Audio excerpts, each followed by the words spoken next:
brought to you by Sensodent K.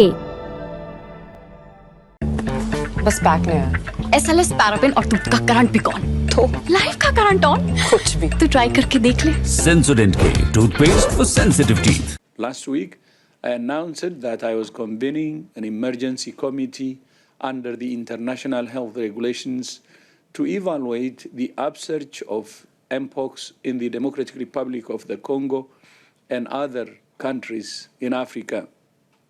Today, the emergency committee met and advised me that, in its view, the situation constitutes a public health emergency of international concern.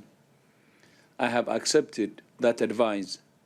अभी आप सुन रहे थे WHO यानी world health organisation के director general Tedros Adhanom Ghebreyesus को, जिन्होंने mpox को public health emergency of international concern घोषित किया है। माने पूरी दुनिया के लिए ये चिंता का विषय है। 2022 में भी एमपॉक्स को ग्लोबल हेल्थ इमरजेंसी घोषित किया था, पर अब इसका नया वेरिएंट आया है जो पिछले वाले वेरिएंट से ज़्यादा घातक और ज़्यादा जानलेवा है। केवल अफ्रीका में इस साल इस वायरस से 524 लोगों की मौत हो चुकी है, पर उससे भी ज़्यादा चिंता का विषय है कि ये वायरस अफ्रीका से निकलकर स्वीडन और हमारे पड़ोसी मुल्क पाकिस्तान भी पहुंच गया है।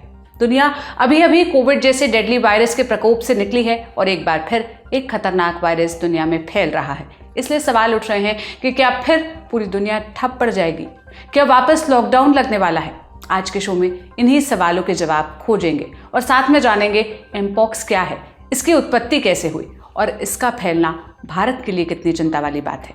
नमस्ते, मेरा नाम सोनल है और आप देखना शुरू कर चुके हैं ललन टॉप का अंतर्राष्ट्रीय प्रसंगों से जुड़ा रोजाना का कार्यक्रम दुनियादारी, जहां आज चर्चा एमपॉक्स की। सबसे पहले समझते हैं कि एमपॉक्स क्या है। ये एक वायरस है, इसे मंकी पॉक्स के नाम से भी जाना जाता है। इससे इंसानों में बुखार होता है, शरीर पर चकत्ते निकल आते हैं। ये एक सेल्फ लिमिटिंग डिसीज है, माने एक ऐसी बीमारी जो खुद भी ठीक हो सकती है। जैसे मामूली बुखार खुद ब खुद ठीक हो जाता है, लेकिन कई बीमारी ऐसी होती है जिनके लिए इलाज करवाना ज़रूरी होता है, जैसे कैंसर। तो इस लिहाज से ये बीमारी सेल्फ लिमिटिंग डिसीज की कैटेगरी में आती है। पर इसका मतलब ये नहीं कि ये बीमारी खतरनाक नहीं है। इस बीमारी से जान भी जा सकती है। ये बच्चों और ऐसे लोगों के लिए ज़्यादा घातक है जिनकी रोग प्रतिरोधक क्षमता कम है।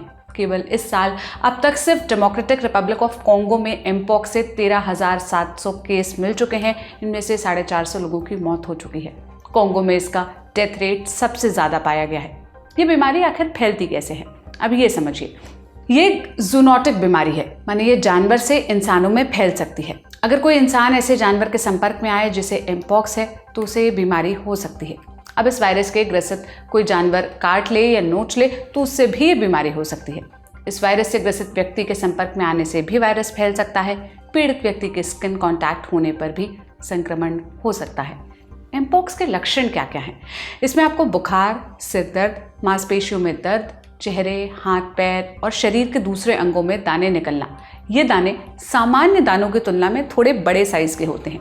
ये दाने ठीक होने के पहले फुंसी बन जाते हैं और अंततः पपड़ी बनकर झड़ जाते हैं। ये तो हुई लक्षण की बात। अब समझते हैं कि एमपॉक्स को लेकर अभी क्या चिंताएं हैं। इसका नया वेरिएंट परेशान करने वाला है। इसे क्लेड 1 नाम दिया गया है। 2022 में एमपॉक्स का क्लेड 2 वेरिएंट फैला था। ये वाला नए वेरिएंट की तुलना में हल्का था, लेकिन नया वाला वेरिएंट माने क्लेड 1 ज़्यादा डेडली है। इसे वैज्ञानिकों ने एमपॉक्स का सबसे खतरनाक वेरिएंट भी घोषित किया है। सबसे डराने वाली बात यह है कि यह नया वेरिएंट अब अफ्रीका से निकलकर बाहर पहुंच चुका है। स्वीडन में एमपॉक्स के जो केस मिले हैं वो कोल्ड 1 के ही हैं। पाकिस्तान में भी इसके 3 केस मिले हैं, लेकिन अभी पता नहीं चला है कि ये कौन सा वेरिएंट है। इससे संक्रमित एक व्यक्ति सऊदी अरब से लौटा था। भारत के लिए इस वायरस से कितना खतरा है, आइए ये समझते हैं। जुलाई 2022 में ये वायरस दुनिया भर के 60 देशों में फैल चुका था। उस समय ये भारत में भी फैला था। हमारे यहाँ इसके 27 मामले मिले थे और एक व्यक्ति की मौत भी दर्ज की गई थी, लेकिन वो हल्का वाला वेरिएंट था। अब नया वाला वेरिएंट दुनिया के दूसरे हिस्सों में फैलता है तो भारत में भी इसके आने की आशंका बढ़ जाएगी। सबसे ज़्यादा ये कहाँ फैल रहा है? अफ्रीकी देशों में। बुरुंडी, केन्या, रवांडा और युगांडा तक ये बीमारी फैल चुकी है। सबसे ज़्यादा 96% केस DR कॉन्गो से हैं।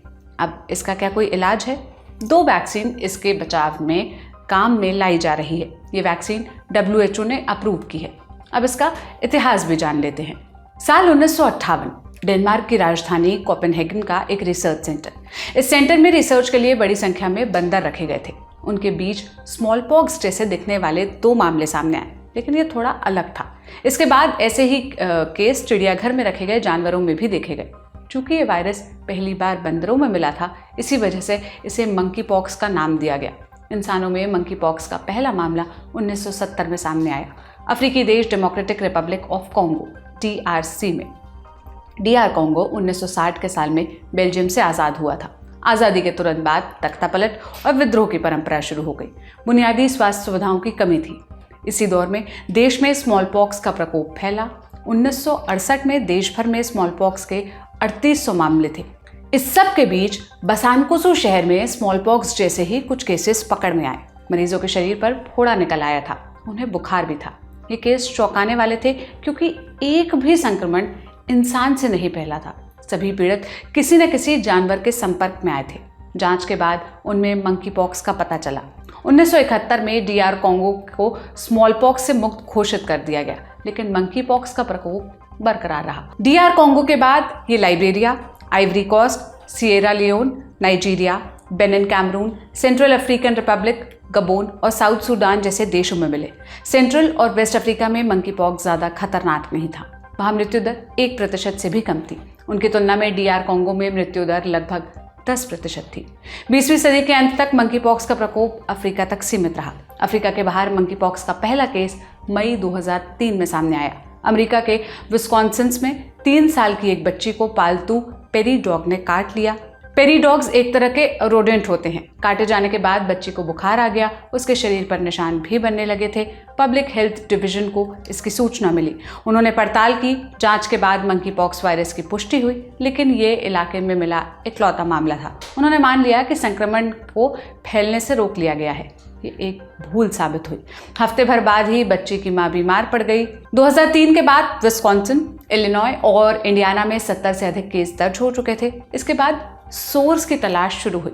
पता चला कि अप्रैल 2003 में घाना से जानवरों की एक खेप टेक्सास में उतरी थी। इनमें 6 तरह के रोडेंट और बाकी जानवर थे। इनमें से कई जानवरों में मंकी पॉक्स वायरस था। टेक्सास में उन्हें पेरीडॉग्स की दुकान के पास रखा गया। वहां से वायरस उनमें आया और फिर इंसानों में फैल गया।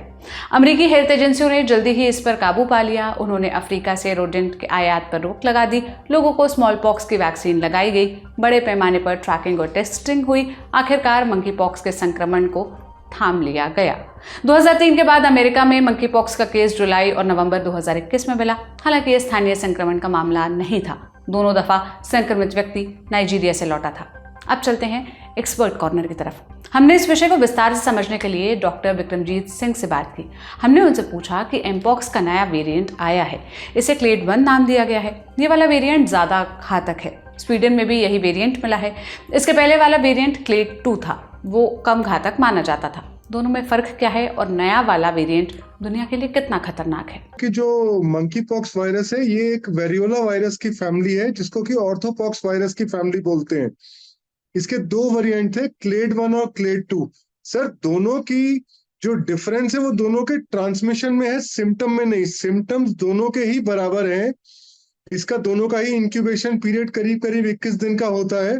और जैसे आमतौर पे आप चिकन पॉक्स में देखते हैं, उसी प्रकार से पहले बुखार आता है, फिर ब्लिस्टर होते हैं, बाद में ब्लिस्टर बड़े हो जाते हैं, क्रस्ट करते हैं, फिर वो झड़ जाते हैं। तो इसका सारा जो टाइम है वो करीब करीब 2 से 4 हफ्ते का टाइम है। अधिकांश लोग बगैर दवाई के भी ठीक हो जाते हैं।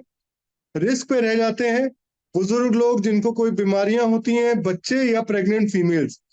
क्लेड 2 का जो अटैक है सर, वो 2022 में आया था, जब पहली बार ये एपिडेमिक घोषित किया गया था अफ्रीका में, वेस्टर्न अफ्रीका में। अभी जो है वो क्लेड 1 है। तो जैसा कि मैंने बताया, this is suppose to be more infective sir. ये ज्यादा लोगों को इन्फेक्ट कर सकता है। और इसके लिए जरूरी नहीं है कि आपको जानवर स्क्रैच करे या काटे, बल्कि अगर आप इन्फेक्टेड मीट को भी हैंडल कर रहे हैं, क्योंकि ये जूनोटिक डिजीज है, जानवरों से फैलता है, तो इन्फेक्टेड मीट की हैंडलिंग से भी ये स्प्रेड होने का खतरा है। और हो सकता है शायद इसी वजह से, इन्फेक्टेड मीट की वजह से ही यूरोप में भी ये वायरस पाया गया है। ये वायरस स्वीडन और पाकिस्तान पहुंच चुका है। क्या इस बीमारी के बढ़ने से कोविड जैसा लॉकडाउन लग सकता है? फिर वही बात आती है कि अगर कोविड जैसा रूप ये तभी ले पाएगा अगर हम इसके ऊपर ध्यान नहीं देंगे। तो जैसे इन्फेक्टेड मीट है, अगर आप उसको अच्छे से प्रिपेयर कर लीजिए, हैंड हाइजीन इसमें बहुत इंपॉर्टेंट रखता है, क्योंकि सर जानवर से जब ये आदमी को फैलता है उसके बाद ये सेम एरोसोलिज्म से फैलता है। अगर आप मास्क लगा के रखेंगे, हाथों को अच्छे से धोएंगे तो नहीं फैलेगा सर। और ये बिल्कुल ऐसा रूप ले सकता है, तभी WHO ने इसको एपिडेमिक और एंडेमिक घोषित किया है। अब इसको जो रोकना है, संक्रमण को रोकना, वो तो हमारी सोशल रिस्पॉन्सिबिलिटी बनती है, ताकि ये एक छोटी सी चीज बहुत बड़े एक वर्ल्ड डिजास्टर के रूप में ना आए। क्योंकि एग्जैक्टली ये वैसे ही संक्रमित करता है जैसे चिकन पॉक्स करता है सर, एरोसोलिज्म से करता है। और आप देखेंगे चिकन पॉक्स बहुत हाईली फैलने वाली बीमारी है। इसके बचाव का रास्ता क्या है? सरकारों को इससे निपटने के लिए क्या करना चाहिए? सर वैसे तो इसमें कोई स्पेसिफिक वैक्सीन नहीं होती, मगर जो एमपॉक्स वैक्सीन है, जो स्मॉल पॉक्स वैक्सीन है, वो भी इसमें काम करती है। प्लस जो हमारे नॉर्मल एंटीवायरल्स हैं वो भी इसमें काम करते हैं सर। और एक मेडिसिन आती है इसके लिए टिकोविरिनाट के नाम से, अगर हम उसका लें तो उससे इसका जो सिवियरिटी है वो रुक जाती है, इसका संक्रमण रुक जाता है। क्योंकि एक बार अगर आपको ब्लिस्टर हो गया, जब तक वो ब्लिस्टर बन के फूटेगा नहीं और उस पर क्रस्ट आएगा, जब तक वो क्रस्ट झड़ता रहेगा तब तक ये आपको इन्फेक्ट करता रहेगा। इसलिए आइसोलेशन बहुत जरूरी है। तो अगर आप देखेंगे तो ले देकर बात फिर वहीं आ गई sir, isolation, hand hygiene, social barrier and responsibility. Sir सारे वायरल फीवर उसी प्रकार से रहते हैं, इनके सबका तोड़ है कि आपको ह्यूमन चेन को ब्रेक करना होता है सर, इन्फेक्शन चेन को ब्रेक करना होता है। और सरकार इसीलिए बहुत ज्यादा वहाँ एम्फोसिस दे रही है सोशल उसके ऊपर, और सोशल हाइजीन के ऊपर बहुत ज्यादा दे रहे हैं। हम देखेंगे अक्सर रोज लिटरेचर आ रहे हैं, पब्लिकेशंस हो रही हैं इसके ऊपर, और वैक्सीनेशंस की जहां चूंकि अभी तक इंडिया के अंदर ये एपिडेमिक नहीं बना है, बट WHO बहुत बड़े तरीके से वैक्सीनेशन ड्राइव चला रहा है सेंट्रल और वेस्टर्न अफ्रीका में। तो अगर जरूरत पड़ेगी तो हमारे यहाँ भी चला जाएगा और टिकोविरिनाट का यूज भी किया जाएगा। ये था हमारा बड़ी खबर सेगमेंट। अब सुर्खियों की तरफ बढ़ते हैं। पहली सुर्खी बांग्लादेश से जुड़ी है। अमेरिकी अखबार द वॉशिंगटन पोस्ट ने खुलासा किया है कि भारत ने अमेरिका से शेख हसीना पर दबाव कम करने को कहा था। अखबार ने भारतीय अधिकारियों के हवाले से रिपोर्ट साझा की है। क्या है रिपोर्ट में, पॉइंट दर पॉइंट जान लेते हैं। साल 2024 में शेख हसीना ने विपक्षी पार्टी के हजारों नेताओं को जेल भिजवाया था और कई की हत्याओं का आरोप भी हसीना पर लगा। एक आरोप ये भी लगा कि शेख हसीना इसके लिए अपने special police unit rapid action battalion RAB का इस्तेमाल कर रही हैं। इसकी आलोचना दुनिया भर में हुई। अमेरिका ने इस पुलिस यूनिट पर प्रतिबंध लगाए, साथ ही लोकतंत्र को कमजोर करने के लिए बांग्लादेश की आलोचना भी की। अखबार लिखता है कि भारत ने अमेरिका से आग्रह किया कि शेख हसीना पर तल्ख बयान कम किए जाएं और बांग्लादेश पर थोड़ी नरमी बरती जाए। भारतीय अधिकारियों ने कहा कि अगर बांग्लादेश में विपक्ष सत्ता में आ जाती है तो इससे इस्लामिक समूहों को शय मिलेगी, जो भारत की सुरक्षा के लिए एक खतरा हो सकता है। भारतीय अधिकारियों ने कहा कि 2000 के दशक में जब बांग्लादेश नेशनलिस्ट पार्टी सत्ता में आई थी, तब नॉर्थ ईस्ट के कुछ राज्यों में आतंकी हमलों की साजिश रची गई थी। अधिकारियों ने यह भी कहा कि इस दौर में बांग्लादेश के कुछ समूहों को पाकिस्तानी खुफिया एजेंसी की मदद और ट्रेनिंग मिलती है। बाद में बाइडेन सरकार ने बांग्लादेश के प्रति अपना रुख नरम कर लिया था, लेकिन अमेरिकी अधिकारियों ने कहा कि ये भारत की वजह से नहीं बल्कि दूसरी वजह से किया गया था। अब चलते हैं बांग्लादेश की दूसरी अपडेट की तरफ। बांग्लादेश की अंतरिम सरकार के मुखिया मोहम्मद यूनुस ने नरेंद्र मोदी से फोन पर बात की। पीएम मोदी ने एक्स पर इसकी जानकारी दी। उन्होंने लिखा, मुझे मोहम्मद यूनुस का फोन आया था। हमने बांग्लादेश की मौजूदा स्थिति पर बात की। हमने लोकतांत्रिक, स्थिर, शांतिपूर्ण और प्रगतिशील बांग्लादेश के लिए भारत के समर्थन की बात कही। उन्होंने बांग्लादेश में हिंदुओं और सभी अल्पसंख्यकों की सुरक्षा का आश्वासन दिया।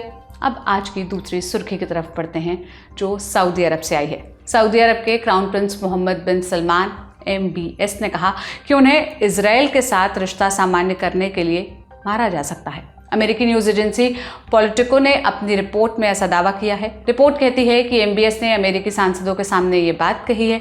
1981 में इजिप्ट के पूर्व राष्ट्रपति अनवर सादात की इसी वजह से हत्या कर दी गई थी। साल 1978 में इजराइल से शांति समझौता किया गया था। इस समझौते के लिए सादात और तत्कालीन इजरायली प्रधानमंत्री मेनाकम बिगेन को नोबेल शांति पुरस्कार भी मिला था। अमेरिका के तत्कालीन राष्ट्रपति जिमी कार्टर ने इस समझौते में महत्वपूर्ण भूमिका निभाई थी। रिपोर्ट के मुताबिक MBS ने अमेरिकी सांसदों के सामने अनवर सादात का जिक्र किया था। अब आज का दुनियादारी हम यहीं पर समाप्त करते हैं। इन सभी मसलों पर आप क्या राय रखते हैं हमें कमेंट में ज़रूर बताइएगा। अब अगले हफ्ते मुलाकात होगी। अपना खूब ख्याल रखिए। शुक्रिया। शुभ रात्रि।